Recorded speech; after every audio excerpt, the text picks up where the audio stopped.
حقا در شريف اللهم صل وسلم وبارك على عبدك رسول الكريم رحمة للعالمين شافع المذنبين سيدنا مولانا ونبينا محمد وعلى آله وآل بيته أولاده وذريته وأزواجه وصحابه وأوليائه وأمته أجمعين كما صليت وسلمت وباركت ورحمت على سيدنا إبراهيم وعلى آل سيدنا إبراهيم إنك حميد مجيد معزز محترم उलामा किराम अल्लाह वाला मुत्ताकी परहेजगार बाप আমার ভাইরা পর্দার অন্তরালে আমার শ্রদ্ধার সম্মানের পাত্রী মা বোনেরা মহান রব্বুল আলামিনের দরবারে অসংখ্য শুকরিয়া যে আল্লাহ পাক রব্বুল আলামিন আমাদেরকে এই পবিত্র মজলিসে আসার বসার তৌফিক দিয়েছেন। প্রত্যেকেই শুকরিয়া আদায় করি, বলি আলহামদুলিল্লাহ।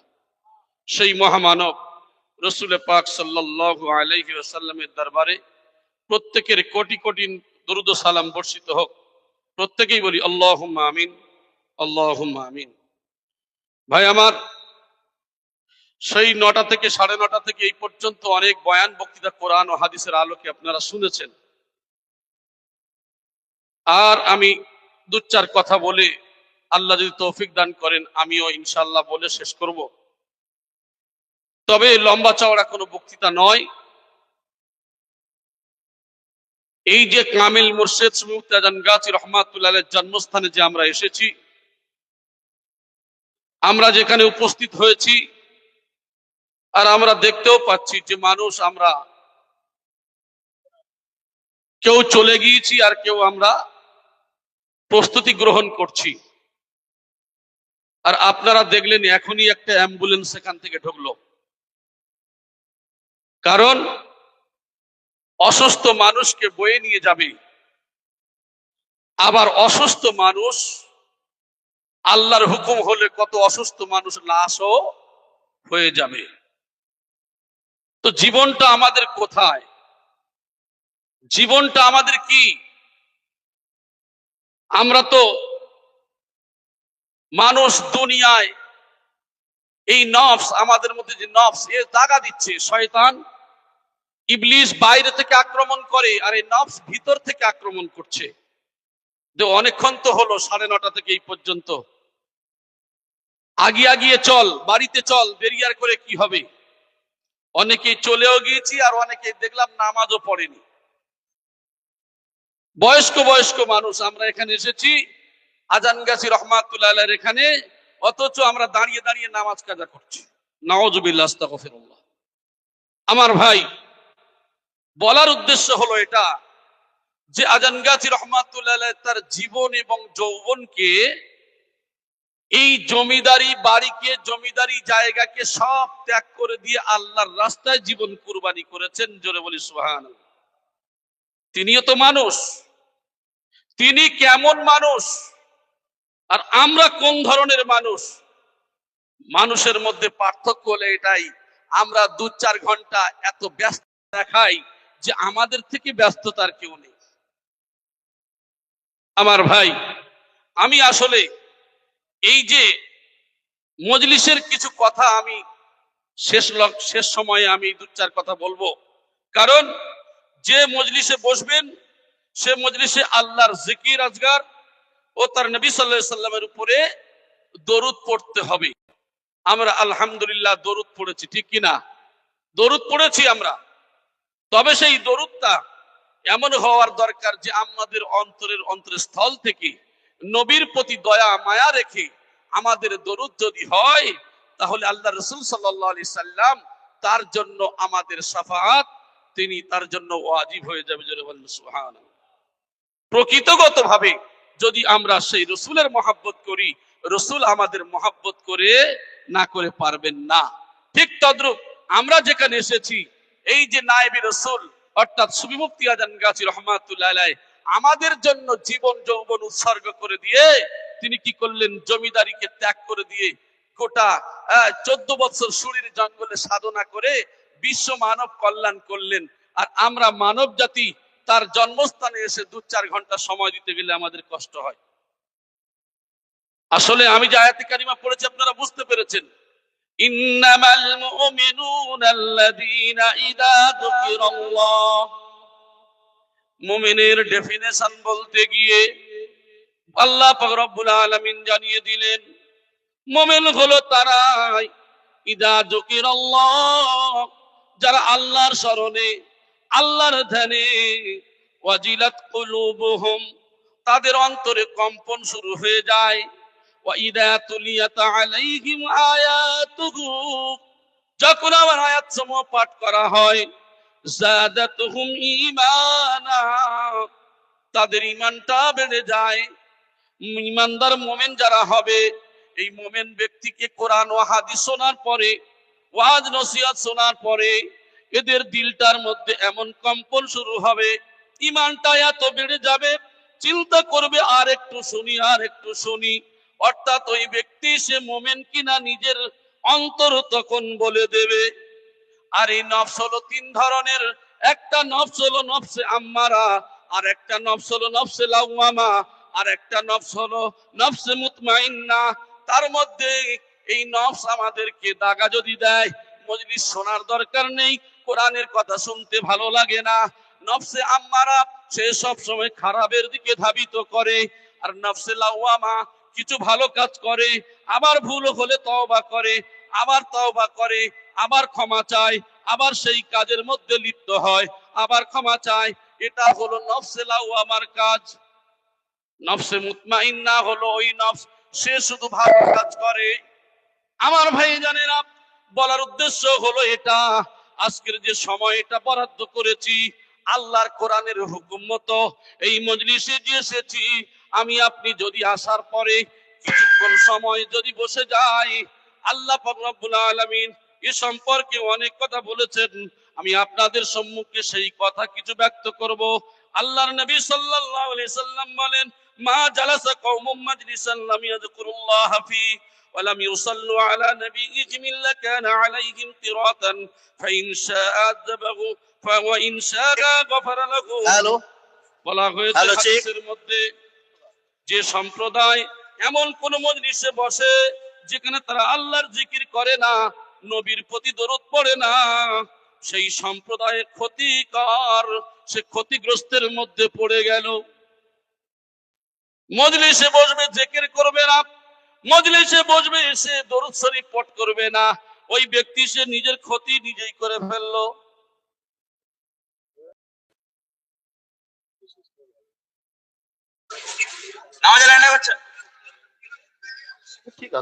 Hello, check check, hello. তাহলে আমার বলার উদ্দেশ্য হলো, সেই সম্প্রদায়ের ক্ষতিকর পরিণাম হবে, আল্লাহর ইচ্ছা করলে তাদেরকে আযাবও দিতে পারেন, আবার কি করতে পারেন, আবার তাকে মাফও করে দিতে পারেন। কারণ আল্লাহর নাম হলো রহমান, আল্লাহর নাম হলো রহিম। আল্লাহ তার নিজ গুণে, বান্দারা হাজারো ভুল করে, কিন্তু আল্লাহ পাক রব্বুল আলামিন বান্দার দিকে তাকিয়ে থাকেন, আমার বান্দারা কখন আমার কাছে ক্ষমা চাইবে, আমি আল্লাহ পাক রব্বুল আলামিন তাদের জীবনের গুনাহগুলি মাফ করে দেব।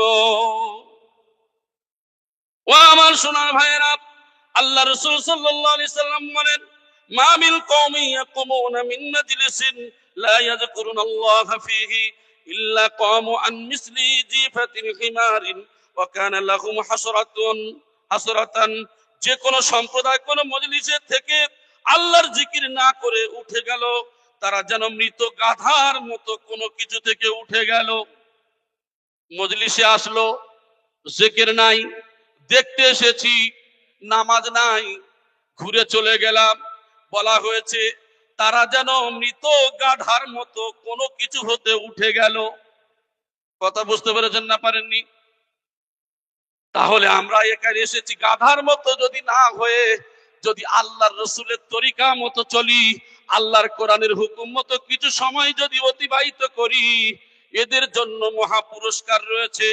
আমার সোনার ভাইয়েরা, তাই আল্লাহর জিকির ছাড়া অন্য কথা বেশি বেশি আমরা এই মজলিসে অনেকেই বলি, কেউ কোরআন শুনছি, কেউ হাদিস শুনছি, মজলিসে বসে বসে গল্প গুজব করি। এই সম্পর্কে বলা হলো, জিকির ছাড়া যদি অন্য কোনো কথা বলে, বেশি বেশি যদি ওলট পালট কথা বলে, দুনিয়াবি কোন গল্প গুজব করে, বলা হয়েছে ওই ব্যক্তির হৃদয়টা কঠোর হয়ে যায়, দিলটা শক্ত হয়ে যায়। জিকির করলে দিল নরম হয়, আর জিকির যদি না করে তাহলে তার দিলটা শক্ত হয়ে যায়। সেই জন্য করে এমন হৃদয় আল্লাহর নিকট থেকে অনেক দূরে সরে যায়। দেখবেন যে মানুষটা নামাজ পড়তো আর নামাজ নাই, যে মানুষ রোজা রাখতো আর রোজা রাখে না, কারণ ওই মানুষটার থেকে আল্লাহর জিকির সরে গেছে। ওই মানুষটা 5 ওয়াক্ত নামাজ পড়তো, এখন 4 ওয়াক্ত পড়ে, 4 ওয়াক্ত থেকে 2 ওয়াক্ত পড়ে, 3 ওয়াক্ত, কেউ 1 ওয়াক্ত পড়ে, কেউ চিন্তা করে আজকের কাজা হয়ে গেছে কালকে পড়ে দেব। এই করতে করতে তার দিলটা শক্ত হয়ে গেল, দুনিয়াকে প্রাধান্য দিল, দুনিয়ার মোহে পড়ে গেল। ওই শক্ত দিলটা, নরম দিলটা শক্ত হয়ে যাওয়ার কারণ হলো আল্লাহর জিকির থেকে যে ব্যক্তি সরে যাবে তার দিলটা শক্ত হয়ে যাবে। অতএব যে মজলিসে আল্লাহর কথা আলোচনার জন্য নয়, সে মজলিসে তোমরা কি করো না, অংশগ্রহণ করো না। তো যে কোনো দোকান বাজারে যদি আমি আপনি কোনো প্রয়োজন মেটাতে গিয়ে, প্রয়োজন তো থাকতেই পারে, প্রয়োজন মিটিয়ে চলে আসা, আর সেখানে দাঁড়িয়ে দাঁড়িয়ে গল্প গুজব করা। কোথায় এসেছি? আজানগাছি রহমাতুল্লাহ দরবারের মজলিসে এসেছি। কোথায় গেলাম? বাজারে ঘুরতে গেলাম। ভালো লাগে না এতক্ষণ ধরে বসে থাকতে? ভালো লাগে। কোরআন হাদিস তো শুনি। আরে বাজার তো সব সময় যান, কোরআন হাদিসের মজলিস, কোরআনের মজলিস, এই জান্নাতের বাগান সব সময় পাওয়া যায় বলে মনে হয়? তাহলে জান্নাতের বাগান পেলাম, অথচ জান্নাতের বাগানে না বসে আমরা সময় দিলাম কোথায়? আমরা যে কোনো বাজারে ঘাটে সময় দিয়ে দিলাম। তাই বলা হলো যে অতএব যে মজলিসে আল্লাহর কথা আলোচনা জন্য নয়, সে মজলিসে অংশগ্রহণ করা অযথা সময় নষ্ট করলে মানুষের হৃদয় কঠিন হয়ে যায়, মানুষের দিল শক্ত হয়ে যায়। কারণ আপনি দুনিয়া গল্প গুজব করছেন, কোন নসিহতে সে হৃদয় নরম হবে না। আর ওই ব্যক্তি যার নিয়ত যদি সঠিক না থাকে, দেখবেন তার দিল ওই শক্ত থেকে যায়। আর অন্তর দিয়ে যদি কোরআন হাদিসের কথা শোনে, তাহলে তার শক্ত দিলটা নরম হয়ে যায়। জোরে বলি সুবহানাল্লাহ। সেটা হলো এক মনে শোনা। আমরা কিছু শুনছি আর কিছু শুনি না। এই যে শোনা আমাদের কোনো কাজে আসে না, কারণ আমরা কিছু বোঝার চেষ্টা করি আর কিছু বুঝি না। অতএব কোরআনের মজলিসে বসে চুপচাপ একাগ্র চিত্তে আমাদেরকে শোনা, এই নসিহতে কি হবে? দিল নরম হবে। কারো ব্যথায় সে হৃদয় আহা করবে না, অতএব দিলটা এত শক্ত হয়ে যাবে। কারোর যদি কষ্ট হয়, দেখবেন অনেক মানুষ আছে যার চোখ থেকে পানি পড়ে না। জি, আজকের এই যে ত্যাগ, সুফি মুফতি আজানগাছি রহমাতুল্লাহর যে ত্যাগ, সুফি মুয়াজ্জিন কেবল রহমাতুল্লাহর যে ত্যাগ, আমাদের মুর্শিদগণের যে ত্যাগ, যদি মানুষ যদি সঠিকভাবে অনুধাবন করে, তারাও মানুষ, কিন্তু এমন জীবনকে কুরবানি দিলেন, বিবি বাচ্চা সব ছেড়ে দিয়ে আল্লাহর রাস্তায় কুরবানি করে দিয়ে 10 ফুট বাই কম বেশি 10 ফুট ঘরের মধ্যে জীবন কাটিয়ে দিয়ে বিশ্ব মানবের কল্যাণে জীবনকে উৎসর্গ করে দিলেন। জোরে বলি সুবহানাল্লাহ। কোন দিল ছিল? তাদের দিলটা আল্লাহর সঙ্গে এমন জুড়ে দিয়েছে, তাদের জীবনকে এমন উৎসর্গ করে দিয়েছে। আর শুধু নিজেরা বাঁচার জন্য নয়, গোটা বিশ্বের মানব জাতিকে বাঁচাতে চেয়েছেন। তাই তিনি দোয়া করেছেন, ইলাহি রহমত জিয়াদা কর কিয়ামত তক তামাম আলমের প্রতি। জোরে বলেন সুবহানাল্লাহ। তিনি এই দোয়া করেছেন। তাই আমি আপনাদেরকে যে কথা বোঝাতে চাচ্ছি, যে আমরা এই মজলিসে এসেছি, কিছুক্ষণ সময় যদি ত্যাগ করি, তাহলে এই মুর্শিদের 5 কামেল মুর্শিদের ফয়েজ আমাদের দিলের মধ্যে জাগ্রত হবে ইনশাআল্লাহ। রুহানি ফয়েজ আসবে, আর রুহানি ফয়েজ আসলে দিল নরম হবে। আর দিল নরম হলে তখন আপনার জিকির আজকার করতেও মজা লাগবে। আমাদের মুর্শিদগণের তো কয়েকটি কথা আপনারা সব বয়ান শুনেছেন। মুর্শিদের আসল কথা হলো যে বাবা বিনা কাজায় 5 ওয়াক্ত নামাজ পড়বে, কোরআনের ওজিফা পড়বে, রিজকে হালাল খাবে, সাধ্যমতো তাকওয়া পরহেজগারি করবে। বাবা সুদ থাকলে সুদের বইটাকে আপডেট করে সুদের টাকাগুলো গোশ কিনে কাকচিল কুকুরকে খাইয়ে দেবে। আর কি করবে? বাবা মিথ্যা কথা, এই সমস্ত ভাই ভাইয়ের হক না মারা, মামলা মকদ্দমায় না জড়িয়ে পড়া, মানুষের পরোপকারী করা, এই মানুষের প্রতি দয়া দেখানো, এই তো কামেল ওলি আল্লাহর কোন পথে তারা অনুসরণ করেন। এটাই ছিল আমার আপনার রসুলের পথ। সেই পথকে অনুকরণ করার কথা বলেছেন। জোরে বলি সুবহানাল্লাহ। আর মহিলারা কি করবে? মহিলারা তারা যদি করে 5 ওয়াক্ত নামাজ যদি কায়েম করে, আর রমজানের রোজা যদি রাখে, নিজের সতীত্বের হিফাজত করে, আর স্বামীর হুকুম মতো যদি চলে, ওই মহিলা বেহেশতের যে 8টি দরজা রয়েছে, জান্নাতের যে 8টি দরজা রয়েছে, যে কোনো দরজাই দিয়ে তারা জান্নাতে যাবে। জোরে বলি সুবহানাল্লাহ। আর ওই মহিলা জান্নাতে যেতে পারে না যে স্বামীর সঙ্গে কর্কশ ভাষায় কথা বলে, বাইরে পাড়া প্রতিবেশীর সঙ্গে কথা বলে সুন্দর মিষ্টি ভাষা দিয়ে, আর স্বামীর সঙ্গে যখন কথা বলে, হ্যাঁ, কথাটা কর্কশ করে বলে, তাহলে রাসূলুল্লাহ সাল্লাল্লাহু আলাইহি ওয়াসাল্লাম হাদিসের মধ্যে সম্পর্কে বলেছে ওই মহিলা জান্নাতে যাবে না যে তার স্বামীর সঙ্গে দুঃখ দিয়ে কষ্ট দিয়ে কর্কশ ভাষায় কথা বলে। স্বামী স্ত্রীর প্রতি যেমন হক রয়েছে, স্ত্রী স্বামীর প্রতি হক রয়েছে। তো আমরা যে এখানে এসেছি, আমাদের সবগুলিকে, মহিলা চাই পুরুষ, আমরা সবাই এখানে এসেছি সেই শিক্ষা নিয়ে আমাদের যেতে হবে, আমাদের জীবনটাকে আমল দিয়ে ভরতে হবে।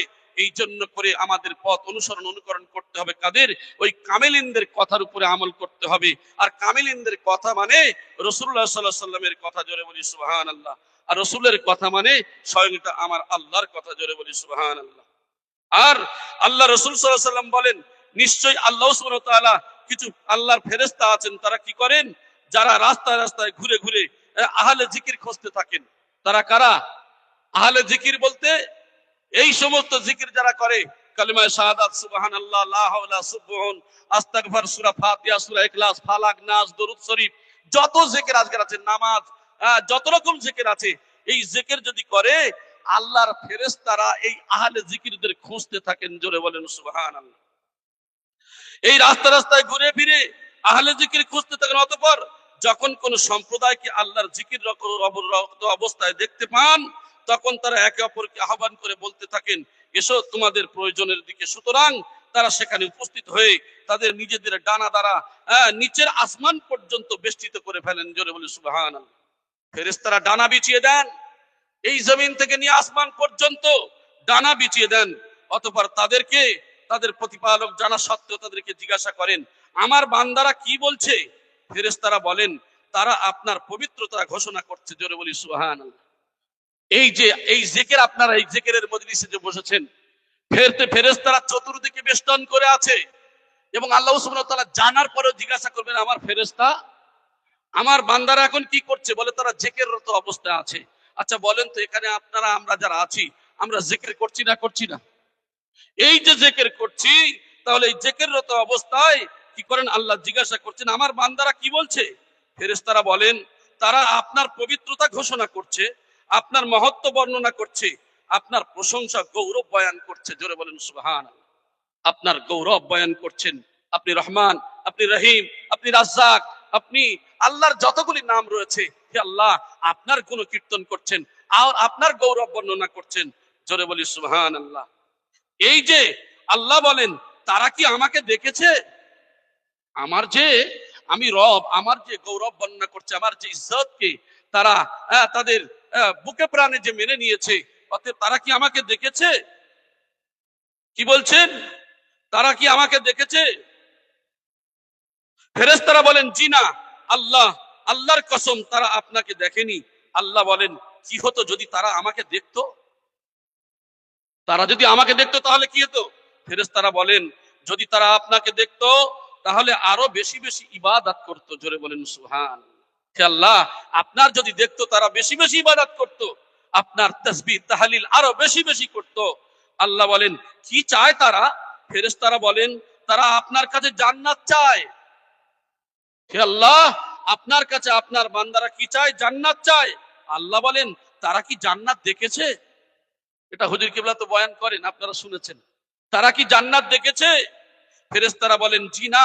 আল্লাহ ইল্লাল্লাহু আল্লাহু আকবার, সুবহানাল্লাহি ওয়াল হামদুলিল্লাহ, ওয়া লা ইলাহা ইল্লাল্লাহু আল্লাহু আকবার, সুবহানাল্লাহি ওয়াল হামদুলিল্লাহ, ওয়া লা ইলাহা ইল্লাল্লাহু আল্লাহু আকবার, সুবহানাল্লাহি ওয়াল হামদুলিল্লাহ, ওয়া লা ইলাহা ইল্লাল্লাহু আল্লাহু আকবার, সুবহানাল্লাহি ওয়াল হামদুলিল্লাহ, ওয়া লা ইলাহা ইল্লাল্লাহু আল্লাহু আকবার, সুবহানাল্লাহি ওয়াল হামদুলিল্লাহ, ওয়া লা ইলাহা ইল্লাল্লাহু আল্লাহু আকবার, সুবহানাল্লাহি ওয়াল হামদুলিল্লাহ, ওয়া লা ইলাহা ইল্লাল্লাহু আল্লাহু আকবার, সুবহানাল্লাহি ওয়াল হামদুলিল্লাহ, ওয়া লা ইলাহা ইল্লাল্লাহু আল্লাহু আকবার, সুবহানাল্লাহি ওয়াল হামদুলিল্লাহ, ولا إله إلا الله والله أكبر سبحان الله والحمد لله ولا إله إلا الله والله أكبر سبحان الله والحمد لله ولا إله إلا الله والله أكبر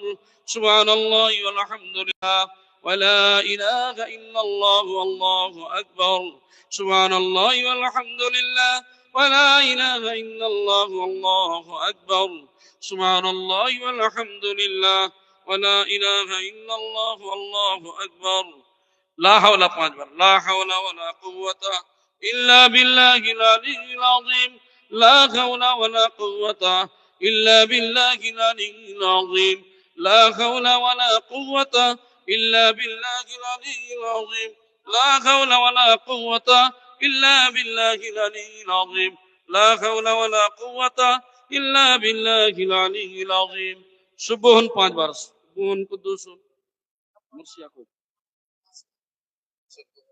سبح قدوس ربنا ورب الملائكة والروح سبح قدوس ربنا ورب الملائكة والروح سبح قدوس ربنا ورب الملائكة والروح سبح قدوس ربنا ورب الملائكة والروح سبح قدوس ربنا ورب الملائكة والروح استغفر أستغفر الله ربي من كل ذنب وأتوب إليه أستغفر الله ربي من كل ذنب وأتوب إليه أستغفر الله ربي من كل ذنب وأتوب إليه أستغفر الله ربي من كل ذنب وأتوب إليه أستغفر الله ربي من كل ذنب وأتوب إليه أعوذ بالله بسم الله الرحمن الرحيم سورة فاتحة 5 بار أعوذ بالله من الشيطان الرجيم بسم الله الرحمن الرحيم الحمد لله رب العالمين الرحمن الرحيم مالك يوم الدين إياك نعبد وإياك نستعين اهدنا الصراط المستقيم صراط الذين أنعمت عليهم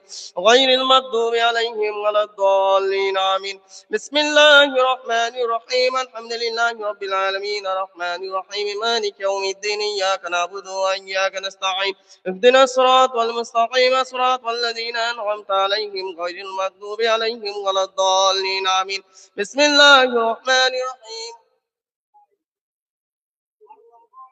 الحمد لله رب العالمين الرحمن الرحيم مالك يوم الدين إياك نعبد وإياك نستعين اهدنا الصراط المستقيم صراط الذين أنعمت عليهم غير المغضوب عليهم ولا الضالين آمين بسم الله الرحمن الرحيم الحمد لله رب العالمين الرحمن الرحيم مالك يوم الدين إياك نعبد وإياك نستعين اهدنا الصراط المستقيم صراط الذين أنعمت عليهم غير المغضوب عليهم ولا الضالين آمين سورة إخلاص أعوذ بالله من الشيطان الرجيم بسم الله الرحمن الرحيم قل هو الله أحد الله الصمد لم يلد ولم يولد ولم يكن له كفوا أحد بسم الله الرحمن الرحيم قل هو الله أحد الله الصمد لم يلد ولم يولد ولم يكن له كفوا أحد بسم الله الرحمن الرحيم قل هو الله أحد الله الصمد لم يلد ولم يولد ولم يكن له كفوا أحد بسم الله الرحمن الرحيم قل هو الله أحد الله الصمد لم يلد ولم يولد ولم يكن له كفوا أحد بسم الله الرحمن الرحيم قل هو الله أحد الله الصمد لم يلد ولم يولد ولم يكن له كفوا أحد بسم الله الرحمن الرحيم قل هو الله أحد الله الصمد لم يلد ولم يولد ولم يكن له كفوا أحد بسم الله الرحمن الرحيم قل هو الله أحد الله الصمد لم يلد ولم يولد ولم يكن له كفوا أحد بسم الله الرحمن الرحيم قل هو الله أحد الله الصمد لم يلد ولم يولد ولم يكن له كفوا أحد بسم الله الرحمن الرحيم قل هو الله أحد الله الصمد لم يلد ولم يولد ولم يكن له